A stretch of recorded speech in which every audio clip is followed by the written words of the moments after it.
भाई सोचने वाली बात है कि कोई मशीन ये कैसे बता सकती है कि सच क्या और झूठ क्या। इस वीडियो में 3D एनिमेशन की हेल्प से पॉलीग्राफ टेस्ट के पीछे की साइंस को समझेंगे।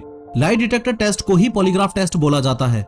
एक एक मशीन का टेक्निकल एनालिसिस करके इस कंक्लूजन पर पहुंचेंगे कि आखिर क्यों कुछ लोग इस मशीन को सबसे वाहियात मशीन कहते हैं और आखिर क्यों कोर्ट्स इस मशीन को गवाही के मामले में इंपोर्टेंस नहीं देते। एग्जाम्पल लेके चलते हैं और ये मानते हैं कि इस एक्स पर्सन का किसी भी रीजन से लाई डिटेक्टर टेस्ट होना है।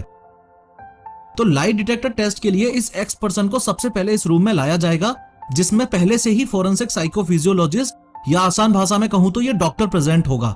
लाई डिटेक्टर टेस्ट से पहले ये डॉक्टर इस एक्स पर्सन से कंसेंट फॉर्म पर साइन करवाएगा और फिर इस चेयर पर बैठने को बोलेगा।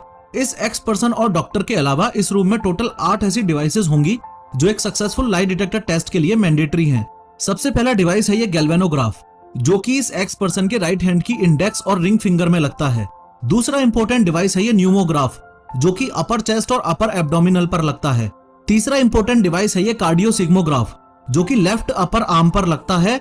ये और कुछ नहीं, बस वही ब्लड प्रेशर नापने वाला कफ है जो आपने डेफिनेटली कहीं ना कहीं देखा होगा। चौथा इंपॉर्टेंट डिवाइस है ये इलेक्ट्रोडर्मल सेंसर, जो कि लेफ्ट हैंड की हथेली पर लगता है। पांचवा इंपॉर्टेंट डिवाइस है एक्टिविटी सेंसर पैड, जो कि टोटल 5 अलग अलग जगह पर बॉडी से डायरेक्ट कांटेक्ट में रहता है। लेफ्ट पैर के नीचे, राइट पैर के नीचे, लेफ्ट एल्बो के नीचे, राइट एल्बो के नीचे और थाई के नीचे, यानी कि सीट के ऊपर। छठा इंपॉर्टेंट डिवाइस है ये कैमरा, जो कि वीडियो रिकॉर्डिंग के साथ साथ फेस का टेम्परेचर भी रिकॉर्ड करता है। सातवां और मोस्ट इंपॉर्टेंट डिवाइस है ये पॉलीग्राफ, जो कि एक तरफ इन 5 डिवाइसेस से कनेक्टेड है और दूसरी तरफ इस 8वें डिवाइस से, यानी कि इस लैपटॉप से कनेक्टेड है। इस पॉलीग्राफ का काम है बॉडी से कनेक्टेड इन 5 डिवाइसेस से बॉडी की फिजियोलॉजिकल एक्टिविटीज के सिग्नल को रिसीव करके उनको ग्राफ में कन्वर्ट करके इस लैपटॉप में दिखाना। इस रूम के बेसिक्स जानने के बाद अब टाइम है कि इस एक्स पर्सन का लाई डिटेक्टर टेस्ट लिया जाए। नीडलेस टू से, लाई डिटेक्टर टेस्ट में ये डॉक्टर इस एक्स पर्सन से एक सेट ऑफ क्वेश्चंस पूछेगा, पर ध्यान में रखने वाली बात यह है कि जो सवाल इस एक्स पर्सन से पूछे जाएंगे वो टोटल 3 पार्ट्स में डिवाइडेड हैं। पहली कैटेगरी है कंट्रोल क्वेश्चंस, दूसरी कैटेगरी है रिलेवेंट क्वेश्चंस और तीसरी कैटेगरी है कंपैरिजन क्वेश्चंस। सबसे पहले कंट्रोल क्वेश्चंस के सेट में पर्सन के बारे में बेसिक डिटेल्स पूछी जाती हैं, जैसे उसका नाम क्या है, उसकी डेट ऑफ बर्थ क्या है, उसका एड्रेस क्या है, क्या आज मंडे है, एक्सेट्रा एक्सेट्रा। जैसे ही इस एक्स पर्सन को पता चला कि इसका लाई डिटेक्टर टेस्ट होने वाला है, तो ऑब्वियसली इसकी फिजियोलॉजिकल एक्टिविटीज में चेंजेस होंगे, जैसे इसकी हार्ट बीट बढ़ेगी, इसके रेस्पिरेटरी रेट में और ब्लड प्रेशर एक्सेट्रा में बदलाव होगा। तो जो कंट्रोल क्वेश्चंस ये डॉक्टर सबसे पहले पूछता है वो इस एक्स पर्सन को लाई डिटेक्टर टेस्ट के लिए कंफर्टेबल बनाने के लिए और माहौल को हल्का करने के लिए होते हैं। और साथ ही डॉक्टर को यह भी पता चल जाता है कि अगर ये बंदा झूठ बोलेगा तो कौन से फिजियोलॉजिकल एक्टिविटीज में ज्यादा फ्लक्चुएशन देखने को मिलेगा। एक बार कंट्रोल क्वेश्चंस का राउंड खत्म, उसके बाद बारी है रिलेवेंट क्वेश्चंस की। अब ये डॉक्टर इस एक्स पर्सन से टॉपिक या क्राइम से संबंधित क्वेश्चंस पूछेगा। फॉर एग्जांपल, क्या आपने मर्डर किया है, क्या आपने चोरी की है, क्या आपने झूठ बोला है, एक्सेट्रा एक्सेट्रा। इंसान अगर झूठ बोल रहा है तो इस रिलेवेंट क्वेश्चंस वाले राउंड में 99% केसेस में लाई डिटेक्टर टेस्ट में पकड़ा जाएगा। अब ये समझते हैं कि इन डिवाइसेस की हेल्प से वो पकड़ा कैसे जाएगा। सबसे पहला डिवाइस है ये गैल्वेनोग्राफ। इस गैल्वेनोग्राफ को इस एक्स पर्सन की फिंगर टिप्स पर इसलिए लगाया गया है क्योंकि ह्यूमन बॉडी में सबसे ज्यादा पोर्स यानी कि छिद्र फिंगर टिप्स पर ही पाए जाते हैं। जैसे ही कोई इंसान झूठ बोलता है तो उसकी फिजियोलॉजिकल एक्टिविटीज में सडन चेंज आता है, फॉलोइंग विच अगर झूठ बोलने पर अंडर स्ट्रेस इस फिंगर टिप में से स्वेट रिलीज होगा तो वो गैल्वेनोग्राफ की इन प्लेट्स के कांटेक्ट में आएगा। कांटेक्ट में आते ही पसीने में मौजूद सोडियम इन प्लेट्स के साथ रिएक्ट करके एक माइन्यूट इलेक्ट्रिक करंट जनरेट करेगा और इन वायर्स के थ्रू इस पॉलीग्राफ डिवाइस में भेजेगा। ये पॉलीग्राफ डिवाइस फर्दर उस सिग्नल के विजुअल्स को जनरेट करेगा और इस लैपटॉप में दिखाएगा। सिमिलरली, ये जो एक्स पर्सन की चेस्ट पर लगा हुआ है ये न्यूमोग्राफ डिवाइस है और इसके अंदर हवा भरी रहती है। न्यूमोग्राफ डिवाइस का ये पाइप और कुछ नहीं, बस वैसा ही पाइप है जो अपने घरों में किचन में सिंक के नीचे लगा रहता है।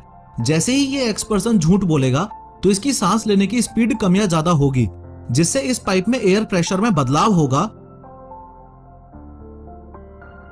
और उस चेंज के सिग्नल को ये पॉलीग्राफ रिकॉर्ड करके लैपटॉप में इस डॉक्टर को दिखा देगा।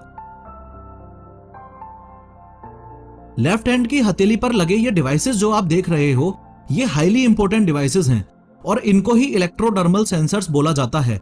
इसका काम है गैल्वेनिक स्किन रिस्पॉन्स यानी कि GSR मेजर करना। आइए समझते हैं कैसे। ये डिवाइस एक लो, अनडिटेक्टेबल और कांस्टेंट वोल्टेज अपनी स्किन पर पास करता रहेगा और झूठ बोलने पर जो इस एक्स पर्सन की हथेली में पसीना आएगा उसकी वजह से स्किन की इलेक्ट्रिकल कंडक्टेंस कैसी है वो सिग्नल इस पॉलीग्राफ में भेजेगा। मुद्दे की बात यह है कि रिसर्च से पता चला है कि ये सिग्नल इंसान के सिंपैथेटिक नर्वस सिस्टम से जनरेट होते हैं और कहीं ना कहीं इंसान के इमोशनल अराउजल को शो करते हैं। नेक्स्ट डिवाइस है ये कार्डियो सिग्मोग्राफ। ये लेफ्ट अपर आर्म पर एकदम टाइट बांधा जाता है और एक ट्यूब के माध्यम से इस पॉलीग्राफ से कनेक्टेड रहता है। जब प्रेशर में ब्लड वेसल्स में ट्रेवल करता है तो माइन्यूट वाइब्रेशंस क्रिएट करता है और ये वाइब्रेशंस ही पॉलीग्राफ के द्वारा रिकॉर्ड किए जाते हैं, फिर लैपटॉप में विजुअल्स के रूप में शो किए जाते हैं। पॉलीग्राफ से कनेक्टेड लास्ट डिवाइस है ये एक्टिविटी सेंसर पैड। ये बेसिकली मसल के मूवमेंट को रिकॉर्ड करता है। जब ये activity sensor pad light detector test में यूज नहीं होते थे तब एक एक्यूज्ड माइंड डाइवर्ट करने के लिए या लाइट डिटेक्टर टेस्ट शुरू होने से पहले ही अपनी फिजियोलॉजिकल एक्टिविटीज बहुत ज्यादा बढ़ाने के लिए अपने पैर में कील चुभा लेता था, लेकिन अब ऐसा करना पॉसिबल नहीं है। एक्टिविटी सेंसर पैड मसल के मूवमेंट को रिकॉर्ड कर लेगा और पॉलीग्राफ के थ्रू लैपटॉप में एक्सट्रीम मसल मूवमेंट्स को दिखा देगा। फाइनली लास्ट डिवाइस है ये कैमरा, जिसमें पूरा इंटरव्यू रिकॉर्ड होता है और साथ ही साथ एक्यूज्ड के फेस का टेम्परेचर भी रिकॉर्ड किया जाता है। इन डिवाइसेस के टेक्निकल एडवांसमेंट की वजह से ही मैं आपको बोल रहा था कि 99% केसेस में झूठ बोलने वाला इंसान इस सेकंड राउंड तक पकड़ा जाता है, यानी कि इस रिलेवेंट क्वेश्चंस वाले राउंड तक पकड़ा जाता है। लेकिन हर इंसान की under stress physiological activities differently fluctuate करती हैं। ऐसे केस में अगर कोई क्रिमिनल इस राउंड को भी पास कर ले तो नेक्स्ट और फाइनल राउंड है कंपैरिजन क्वेश्चंस का। इस राउंड में ये डॉक्टर जो क्वेश्चंस पूछेगा उसमें कंट्रोल और रिलेवेंट क्वेश्चंस का मिक्सअप होगा। फॉर एग्जाम्पल, क्या आपने उस क्राइम को होते हुए देखा, क्या उस क्राइम से आपका किसी भी तरह से लेना देना है, एक्सेट्रा एक्सेट्रा। ओवरऑल देखा जाए तो लाइट डिटेक्टर टेस्ट ऐसा प्रोसेस नहीं है जो टेक्निकली और साइंटिफिकली ये प्रूव कर सके कि क्रिमिनल झूठ बोल रहा है या सच। लाइट डिटेक्टर टेस्ट सिर्फ एक क्रिमिनल के स्ट्रेस और नर्वसनेस को नापने का तरीका है। यही सबसे बड़ा रीजन है कि कोर्ट में लाइट डिटेक्टर टेस्ट के रिजल्ट को वैलिड प्रूफ मान के डिसीजन नहीं सुनाया जाता।